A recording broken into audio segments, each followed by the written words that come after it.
Welcome back, everybody. We're diving into Survive the Island again today. Always a pleasure. Whose game are we analyzing today? We're going to be looking at Mayo's journey through the first 8 chapters. Oh, wow. Okay, so we're right in the thick of it with her. We are. It's a fascinating point in her story, like a real turning point. And I'm really eager to kind of like break down her decisions and see what they tell us. You know about her as a player. Yeah, it's so intriguing how Survive the Island kind of lets us do that. It's more than just a game, right? It's almost like you're watching a psychological profile in action. Exactly. And with Mayo, there's a lot to unpack, I think. From her very first decision, in Chapter 1, Awakenings, we see a distinct pattern emerge. Oh, really? Yeah. So, remember, she wakes up on this mysterious island, no memory, and she has to choose between investigating the ship's mast or venturing into the jungle. Right. Tough choice. Tough choice, Yeah. yeah. What would you do? Oh, gosh. I think I'd probably go for the jungle. See what's out there, you know? See, it's out there, yeah. Yeah. Mayo picks the ship. Really? Interesting. Why? Citing her dislike of bugs and poor vision in dense environments. Ah, so very practical. Very practical. Already we're seeing that pragmatism and that desire for control, even in the face of the unknown. Yeah, like she's trying to create order out of chaos right from the get-go. Exactly. And that practicality, that really becomes even more apparent in Chapter 2, In the Unknown. When she arrives at the shipwreck, Okay. now she's warned. She's warned about potential dangers inside. Oh, uh-oh. But she's determined to explore it anyway. So she's not easily scared off. No. She's brave. Yeah, her reasoning is fascinating, actually. Why, she say? She says that she's endured hardship before, and she won't leave without at least assessing the potential benefits. So it's of a calculated risk. Yeah, it reveals a certain resilience, but also that calculated approach to risk-taking. She's not reckless. No, she's definitely weighing the odds, thinking things through. Yeah. That's smart. It's almost like she's thinking, I'm here. I might as well make the most of it. I get the lay of the land. But things take a dark turn in Chapter 3. Your storm. Uh-oh. What happens? Well, first we have the bone mural inside the ship. Oh, yeah, that's creepy. Yeah, certainly unsettling. Uh-huh. But then the storm hits, and that ominous figure who brands her arrives. Right, that changes everything. It really shifts the tone Big time. because it introduces a new element. What's that? The island itself seems to be a malevolent force, Wow. So it's not just about surviving the elements, it's like the islands against them. actively working against them. Okay, so how does Mayo react to that? Her reaction is interesting. She chooses to escape to the beach, To the beach. Okay. emphasizing the need to stay calm and assess the situation. So she's thinking clearly, even under pressure. Yeah, it shows a growing awareness, I think. Awareness of what? The psychological dimension of this whole fight. Yeah, because it's not just about physical strength, right? It's about mental fortitude. Absolutely. You have to stay strong in your mind, too, in a situation like that. Yeah, you can almost see her.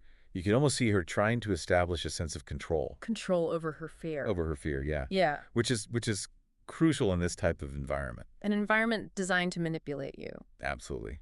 Oh, that's scary. And that internal battle, it intensifies in Chapter 4, The Dark Beckoning. Oh, cool. Remember, she's navigating that treacherous coastline during the storm? Yeah. She could easily just seek refuge in the jungle. Right, get away from the coast. But she makes a conscious decision to stay with the group. Huh. Interesting. Why? She explicitly states that she wants to keep the group unified. So it's like community over self-preservation in that moment. Yeah. I found that choice particularly telling. It suggests a shift in her priorities. Okay, how so? She's not just thinking about her own survival anymore. What's she thinking about? She's taking on a sense of responsibility for the others. That's a big shift. From me to we. And that need for connection is really put to the test in Chapter 5, as night falls. This is where the whispers start. Ooh, the whispers, yeah. They're creepy. They start to torment her, How do they torment her? playing on her fears, making her doubt those around her. Oh, so they're trying to isolate her? It's a brilliant narrative device, really. The whispers represent the island's attempt to break down the survivors. Psychologically. Psychologically. Yeah, divide and conquer, right? Classic tactic. Isolate them, turn them against each other. Yeah, it's like psychological warfare. And Mayo's response is fascinating. What'd she do? She acknowledges the importance of shelter.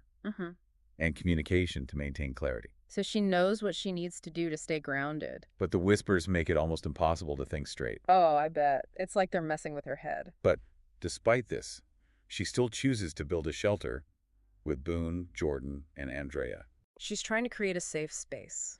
demonstrating a remarkable resilience, I think. Yeah, she's a fighter. But what about the whispers? Do they let up? Not a chance. That sense of safety is shattered in Chapter 6. Surrender comes softly. Uh-oh, here we go again. What happens? The whispers intensify, this time focusing on Boone Boone. and twisting Mayo's perception of him. Oh, so now they're turning her against someone she trusts. This is where her fear and paranoia reach a peak. And this struggle leads to a truly pivotal moment in Chapter 7, the cost of survival. After a terrifying encounter with a monstrous vision of Boone. Okay, Boone's not doing so well in her mind right now.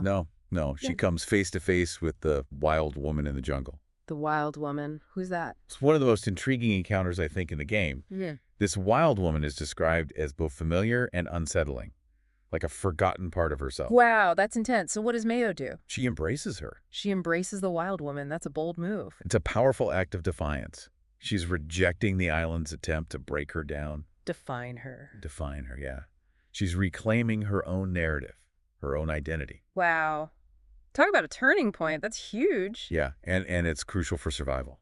Yeah, especially in a place designed to manipulate you like this island. Exactly. It's like she's saying, I choose who I am, not this island. Powerful stuff. So what happens next? That leads us to Chapter 8, when the island calls your name. The embrace of the wild woman, who we learn is actually her sister, Claudia, Her sister. No way. leads to a momentary silence of the whispers. So it's like a victory. It's a victory. It's a restoration of identity and a testament to the power of human connection. So beautiful. But I'm guessing it's not all sunshine and roses from here. This is Survive the Island after all. Right. Of course, it wouldn't be Survive the Island without a good cliffhanger. Okay, lay it on me. What's the cliffhanger? So Claudia's leading Mayo somewhere. They encounter another player, Jim. Jim. And Okay. then Yeah. we're left with this crucial question. What will Mayo ask Claudia? Mhm. Will she ask a question that benefits her and Claudia? Or will she go for something that maybe could potentially help the entire group? It's that constant push and pull, right, Yeah. that the game really presents. Individual survival versus responsibility to others. And I can't help but wonder if her initial pragmatism will come into play here. Remember, she's always been so focused on, tangible benefits, weighing risks and rewards. What do you think? What will she deem the most valuable in this situation? It's a good question. It's possible she might go for information, something that gives her a clear advantage in the game, maybe the location of a vital resource or some insight into how the island works. Its mechanics. Maybe even intel on the other players. Ooh, yeah. It's not just about surviving the island. It's about outwitting your opponents. Exactly. It adds this whole strategic layer to her decision. Like, it's not just survival, it's a game of psychological chess. Yeah, and with Mayo's analytical mind, I wouldn't be surprised if she's already like 10 steps ahead, calculating her next move. Oh, for sure. She seems like a very strategic player. But there's also the emotional aspect to consider, right? I mean, she's just been reunited with her sister after who knows how long, and the whispers have vanished, at least for now. Yeah. Do you think she'll be tempted to ask a question that focuses on their connection, their past, or maybe even their potential escape together? Especially in a situation as isolating as this. Right. It makes you think about what's truly essential in a survival scenario. Is it information, resources, or is it something a little more, I don't know, intangible, like love and support? Yeah, the things you can't necessarily hold in your hand, but that keep you going. Right. Yeah. Keep you going. And let's not forget the looming presence of the whispers. I mean, they've gone silent for now, but there's no guarantee they won't return. Right. They could come back at any time. Do you think maybe her question will be an attempt to understand them, to find a way to permanently silence that psychological torment? Yeah. That's a really good point. Given how much she's focused on, maintaining control over her own mind, she's fought so hard to resist manipulation, to stay true to herself. I wouldn't be surprised if she saw understanding the whispers as like key to her ultimate survival. Yeah, and it ties into the larger themes of the game too, right? That struggle for agency, the fight against manipulation, the search for truth. It's not just about staying alive. It's about reclaiming your own narrative. Exactly. And that's what makes Mayo's journey so compelling, I think. We see these universal struggles reflected in her choices, her fears, her triumphs. It's more than just a game, you know. Yeah. It's a reflection of the human condition, the complexities of our nature. It's a testament to the power of interactive storytelling, right? Mm. The way it can draw us in and make us feel like we're really there, like we're part of the story. Yeah, we're invested in Mayo's survival, just as invested as she is. And as we wait for the next chapter to unfold, we're left to ponder those same questions, Mm. those same anxieties, those same hopes.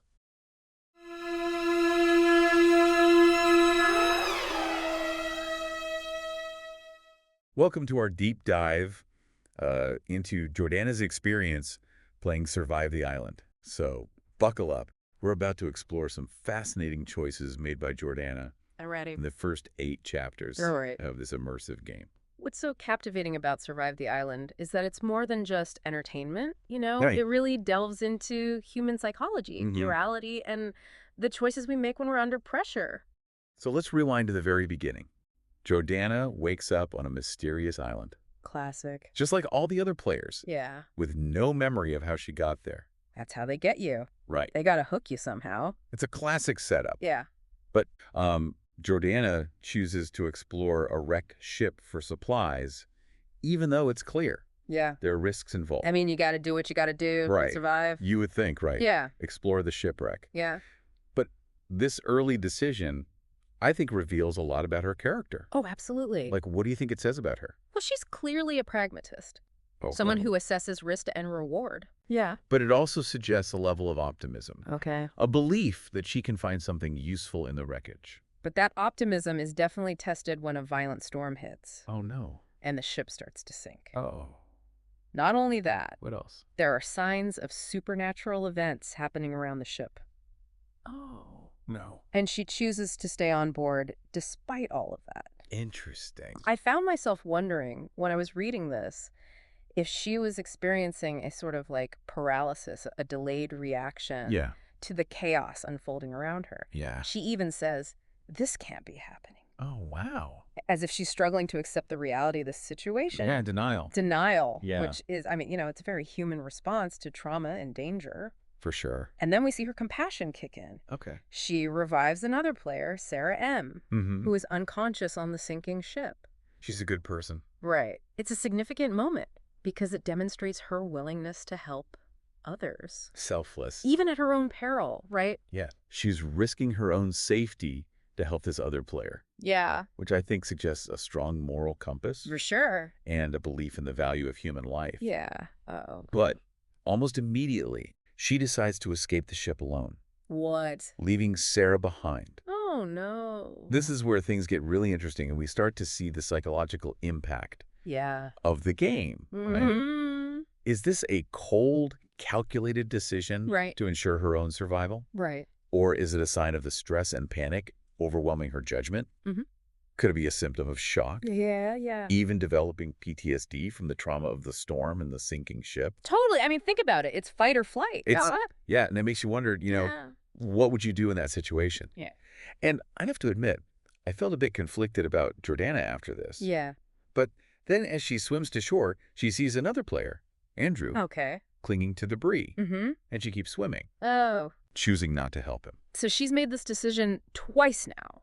Yeah, it's almost like this is a pattern Yeah. that's emerging. Yeah. So this reinforces the idea that this island is forcing these players into difficult moral compromises. Yeah. Like, we see the pragmatist in Jordanna resurfacing, Yeah. perhaps as like a defense mechanism Mm. in the face of this overwhelming danger. It almost feels like a betrayal of her earlier compassion, Right. when she saved Sarah M. Right. Do you think this is like a sign of character development, or is it the game itself warping her sense of morality? That's the question, isn't it? Right. Is this a natural response Yeah. to a high-stress survival situation? Yeah. Or is the game like subtly nudging players Yeah. towards more ruthless behavior? Just when we think we're starting to understand Jordanna, Yeah. the game throws us a curveball. Okay. She gets pulled underwater by another player named Lauren, and it really throws Jordanna off balance. Understandably so. She's suddenly powerless, at the mercy of another player Right. who seems to have a deeper understanding Yeah. of the island's secrets. Oh. And I think it's a stark reminder that even the most capable players are vulnerable in this environment. Absolutely. And it really sets the stage for a confrontation that will fundamentally change Jordanna's experience. I can't wait to hear about that. The way Lauren holds her underwater, it's almost as if she's trying to teach her something. Show her the true nature of the island and its hidden powers. And then, just as abruptly as it began, Okay. the underwater confrontation ends. Lauren releases Jordanna, who emerges from the water, changed in subtle but significant ways. I was going to say, right? What happened? This is where the game's psychological impact, I think, really takes hold. Yeah. She mentions this pulsing sensation in her ankle Oh, wow. and a warmth spreading through her bones. Imagine the psychological debriefing I was just going to say that. these players are going to need after experiencing such intense situations. Even moral dilemmas. Yeah, the line between the game and reality becomes very blurred. So we leave Jordanna at the end of Chapter 8, Okay. facing these 3 distinct paths, The jungle, the fire, and the mysterious figure. but with the added weight of everything she's experienced so far. Exactly. What are your initial thoughts on these choices? Well, it's fascinating how those 3 options almost mirror the internal conflict we see in Jordanna. She's grappling with her instincts, Right. her desire for connection and the pull of the unknown, Right. all while navigating this ever-present danger of the island. Let's break down each path, Okay. starting with the jungle. All right. Seems like the most primal choice, Right. the one that aligns with the island's untamed nature. I see that. What do you think? Well, the jungle represents self-reliance, right? Yeah. The need to rely on your wits and skills to survive. It's a solitary path, Yeah. which might appeal to Jordanna after feeling betrayed by other players and, manipulated by those whispers. Yeah, wouldn't going into the jungle mean ignoring those whispers, though? That's true. We still don't know their origin Right. or their purpose. Yeah, and it seems risky to just disregard them. Yeah, do you think It's a gamble, isn't it? it is a gamble? Are the whispers guiding her towards safety? Yeah. Or are they leading her deeper into the island's web of manipulation? Choosing the jungle could be a way for her to assert her own agency, to break free from that external influence. It would definitely be a test of her resilience and adaptability. Absolutely. We've seen her resourcefulness in the early chapters, Right. but the jungle presents a whole new set of challenges. And we can't forget the psychological impact of isolation. Oh, that's true. Jordanna has already experienced the loneliness of being stranded on this island, Right. and the jungle could amplify those feelings. Yeah. It might force her to confront her inner demons, her fears and doubts in a Yeah. way that the other paths wouldn't. That brings us to the fire, Okay. which seems like the opposite of the jungle in many ways. Yeah. It represents warmth, community, a potential for human connection. Right. Choosing the fire could indicate a desire for safety and stability. Right. A longing for the comfort of human interaction. Yeah. It aligns with the compassion we saw earlier, Right. in her attempts to save Sarah M. But we also have to remember the game's emphasis on unpredictability. Oh, for sure. That fire could just as easily be a trap. The fire could represent false hope. Yeah. A tempting illusion that leads to even greater danger. Exactly. The game is constantly testing the player's judgment. Their ability to discern between genuine connection Yeah. and calculated deception. Choosing the fire might satisfy her need for community, but at what cost? Exactly. And then the wild card. Ooh, the mysterious figure. The most intriguing and unsettling choice of all. We know nothing about their motives, their alliances. We don't even know their true nature. The mysterious figure represents the ultimate gamble Yeah, a leap of faith. into the unknown. It's the choice that seems to align the most with Jordanna's transformation throughout the game, wouldn't you say? It could be she's becoming more comfortable with risk. More willing to embrace the unpredictable. Right, and perhaps even more drawn to the island's secrets. Choosing the mysterious figure could symbolize a surrender to the island's power. Yeah, a willingness to play by its rules and see where the path leads. It's such a powerful ending, leaving us with so many questions. So many possibilities. So many possibilities. And that's the beauty of Survive the Island. Right. It goes beyond entertainment, It really does. delving into the depths of human psychology.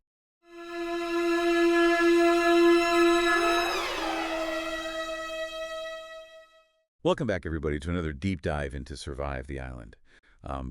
We're 8 chapters in with Mike's game. You're halfway through. Halfway through, exactly.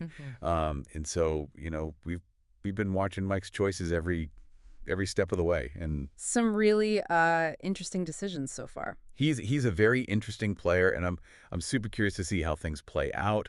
For those of you who haven't been following along as closely, let's quickly recap Mike's journey so far. He starts just like all the players, waking up on the beach, chapter 1, no memory, just Thrown right into it. thrown in, yeah, With nothing. and no idea why he's there. And then right away, he's got decisions to make. Right away, and you see right off the bat that he's a very practical guy. I mean, that comes out immediately. So like right away, he's faced with, there's footprints leading off into the jungle, and then there's this shipwreck. And it's a pretty Yeah. creepy shipwreck, too. Yeah. And so, I mean, what would you do? Like if you woke up on this island. I mean, I'd probably follow the footprints, see if I could find some other people, some friendly faces. Yeah, I think a lot of people would, but not Mike. Not Mike. He goes straight for the shipwreck. It's all about Information, it's resources, it's survival. yeah.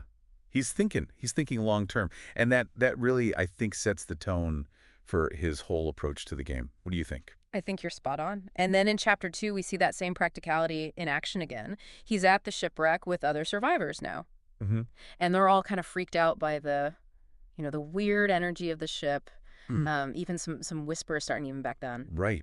Yeah. And some of the other players are warning him. It's like, hey, man, this ship is bad news. We should get out of here. But he's not phased. He's like, Nope. yep. I need supplies. I need food. I need tools. I need water. Better. Yeah.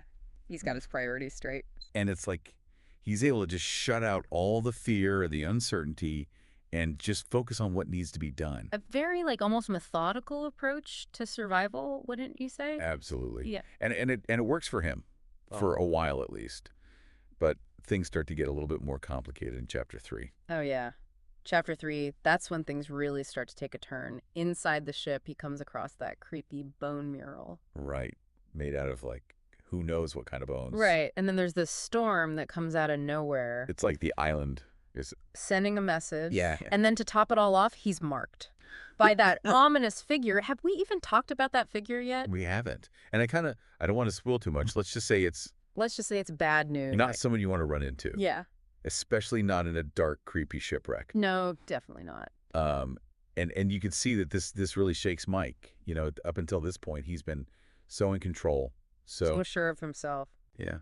But this marking, it's like it gets under his skin. It's like it's the first chink in his armor, wouldn't you say? Absolutely. You start to see the doubt creep in. And that doubt, it just grows and grows. Yeah. By chapter 4, he's fleeing into the jungle. He's haunted by these whispers now. They're getting louder. They're getting louder, more insistent. And he's becoming increasingly suspicious of the other marked survivors. He doesn't trust anyone. He doesn't trust anyone. And that isolation, it just intensifies in chapter 5 when he runs into Brian and Rosendo. Remember them? Oh, yeah. Brian and Rosendo, they were part of that initial group from the beach. Right. But Mike, he pushes them away. He's like, I'm better off alone. yeah. It's like he's convinced that everyone is out to get him, Yeah. that he can only rely on himself. The paranoia has really taken hold. And it all culminates in this really crucial moment in chapter 6. He's deep in the jungle now, alone, tormented by these whispers. And he stumbles upon this twisted structure. It's like something out of a nightmare. And the voices, they're telling him to burn it down. They're promising him rescue if he does. And for a moment, it's like he's actually considering it. Like the practical side of him is saying, okay, fire could attract help. This could be my way out. But there's something holding him back. Right. Yeah. There's this growing sense of unease. He's starting to realize that the voices aren't exactly trustworthy. He's questioning their motives. And that brings us to chapter 7. And this is where things get really interesting. Because he's about to torch the structure when another figure appears. Oh, no. Yeah. And the voices, they're screaming at him, burn it all down, attack, don't hesitate. Yeah, but he does hesitate. He does. For the first time, he actually defies the whispers. Yeah. And he chooses to enter the structure, even though it terrifies him.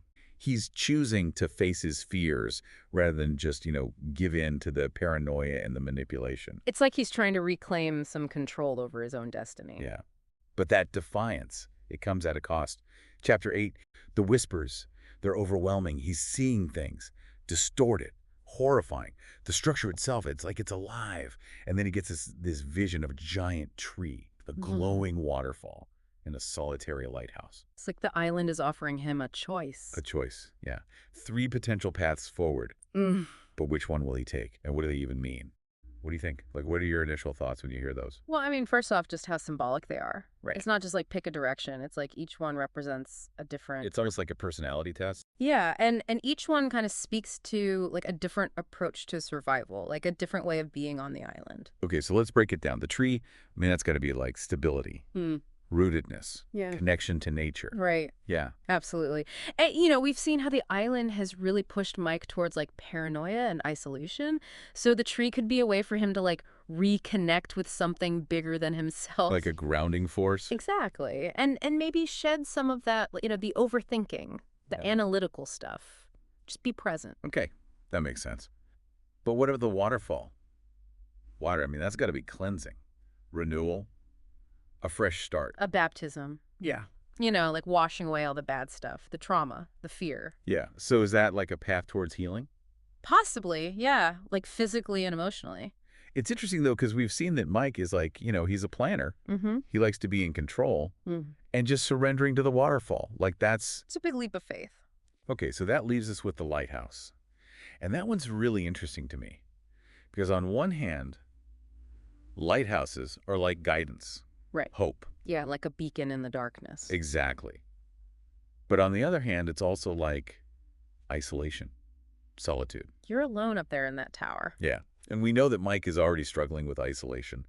So is the lighthouse going to help him or hurt him? It's a tough one to call. I mean, on one hand, it could give him like clarity, a direction, like you said, a way to understand the island's mysteries. But on the other hand, it could just amplify all of his worst fears. Yeah. Make him even more paranoid. Especially with those whispers. Imagine being up in a lighthouse all alone and all you hear are those voices. Oh, God. Yeah. I don't even want to think about that. Yeah. So we know that Mike, he's practical. He's analytical. But he also has this deep need for control. He wants to understand everything, to predict what's going to happen next. So the question is, which path aligns best with those motivations? Like, which path gives him the best chance of not just surviving, but staying sane? The tree. It offers stability, but it also means like submitting to something bigger than himself. And that might not sit well with him. The waterfall. Cleansing, but also surrendering control, letting go. And we've seen that Mike, he doesn't like to let go. Right. And then the lighthouse. It offers guidance, but also isolation, which could be a blessing or a curse. Okay, so let's put ourselves in Mike's shoes for a second. He's exhausted, he's distrustful of everyone, and he's clinging to these last shreds of logic while these whispers are constantly trying to undermine him. It's got to be tough to make a rational decision in that state of mind. Okay, so if you're Mike and you're looking at these three paths, what do you do? I mean, the tree, it's like we said, stability.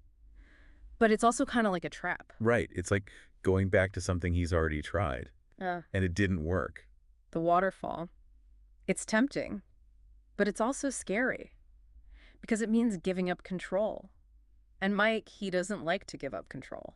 So that leaves the lighthouse. And I think for someone like Mike, who's craving answers, who wants to understand why he's on this island, Yeah. why all this is happening to him, the lighthouse, it's like a beacon of hope, Yeah. It's like it's promising him knowledge, a way to figure things out, even if it means being alone. even if it means facing those challenges by himself, which Yeah. is kind of how he's been operating this whole time anyway. Yeah. And it's not just about him either, because his choice, it's going to affect everyone else. The whole game. Yeah. So even though we're focusing on Mike's story, he's not alone in this. It's like a ripple effect. Exactly. His decisions influence others, and their decisions influence him. It's all connected. So much to unpack with Mike, right? I mean, he's really been through it. And now this choice. And we're left wondering, did he make the right call? Did he pick what he needed or what the island wanted him to pick? We'll find out soon enough. And join us next time for another deep dive into Survive the Island, because this game, folks, it keeps getting more intense.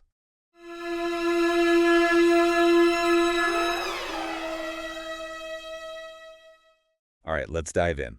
Today, we're taking a look at Survive the Island, and we're focusing on one player's story, Tyfanna. Through the first 8 chapters, actually. Ooh, so we're at the halfway point. Things are probably getting interesting. Oh, absolutely.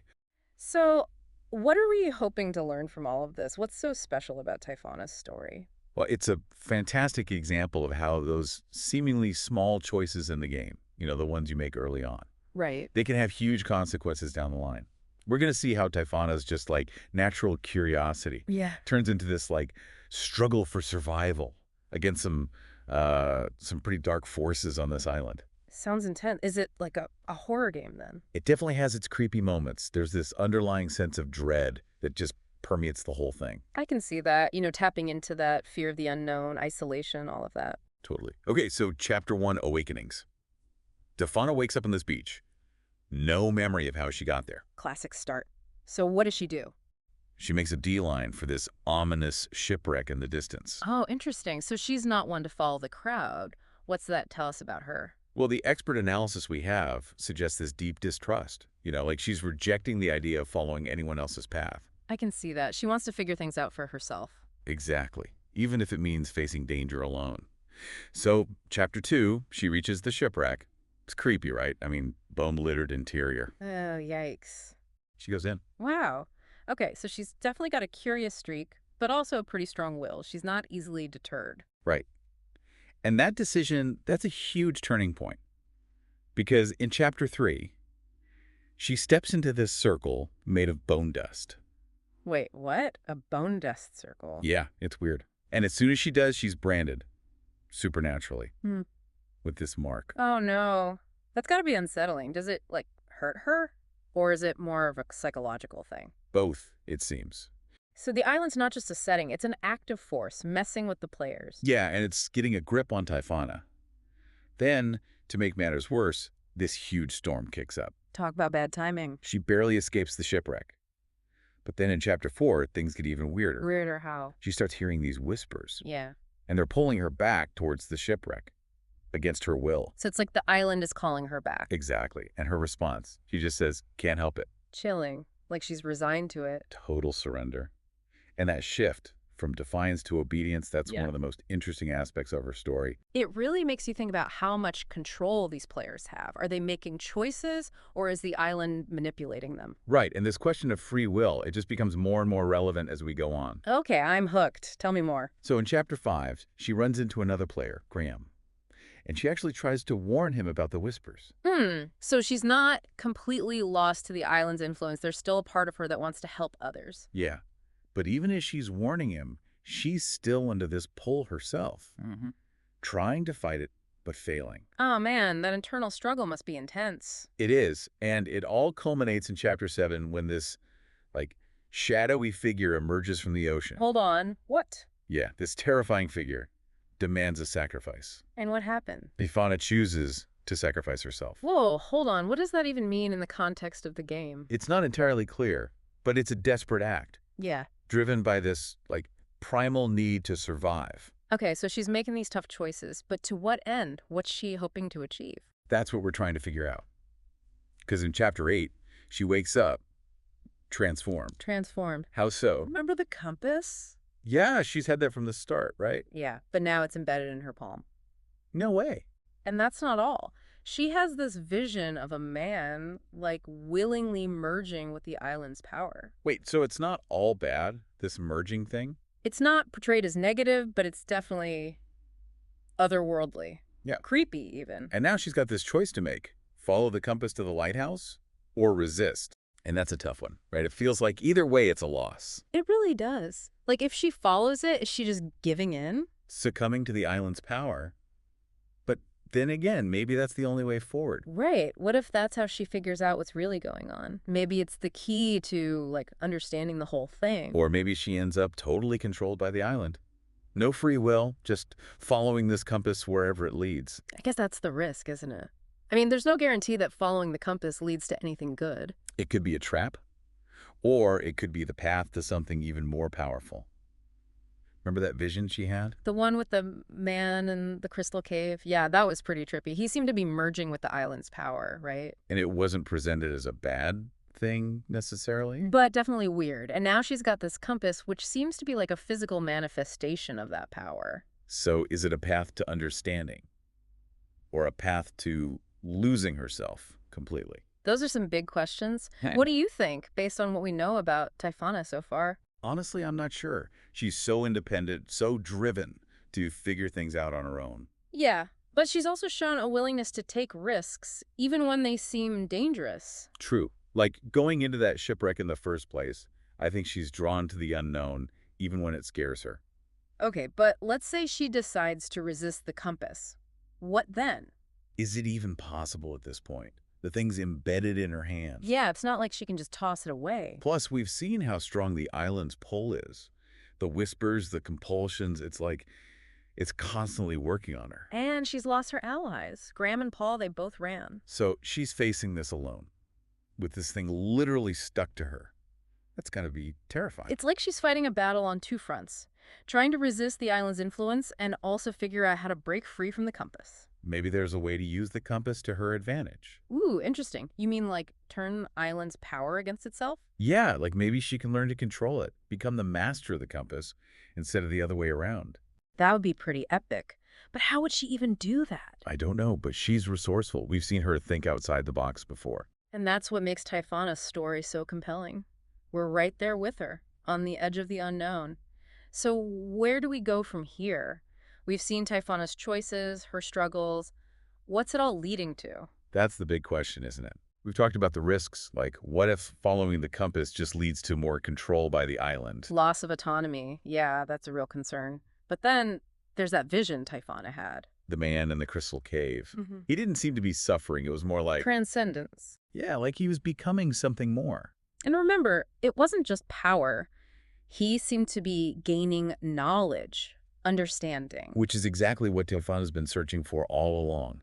She wants to understand the island, its secrets. So maybe the compass isn't a tool of control. Maybe it's a guide, leading her to that same kind of transformation. But there's got to be a catch, right? Nothing comes for free on this island. It's true. Every choice has consequences. But even if she reaches the lighthouse, who knows what she'll find there, what she'll have to give up. It's scary, honestly, thinking about what she might become. But then, what if she resists? What if she tries to break free from the compass? Can she even do that? It's a part of her now, literally. Yeah, and the island's influence. It's so strong. The whispers, the compulsions. She's already lost so much control. Her friends, her sense of safety, it's like she's being stripped down to her core. But maybe that's the point. Maybe that's what the island is trying to do. Force her to confront her true self. That's a powerful idea. But it's also terrifying, right? Because what if what's left isn't good? That's the risk. But isn't that true of any real choice? We take a leap of faith, and we hope for the best. Tyfanna's story, it's like a reflection of that struggle. We all face choices, big and small, that shape who we are. And sometimes those choices lead us down dark paths. But even in the darkness, there's always a glimmer of hope. A chance to find our way back to the light. Or maybe to find a new light altogether. One that we create ourselves. Tyfanna's journey isn't over yet. She still has a decision to make. And we can't wait to see where it leads her.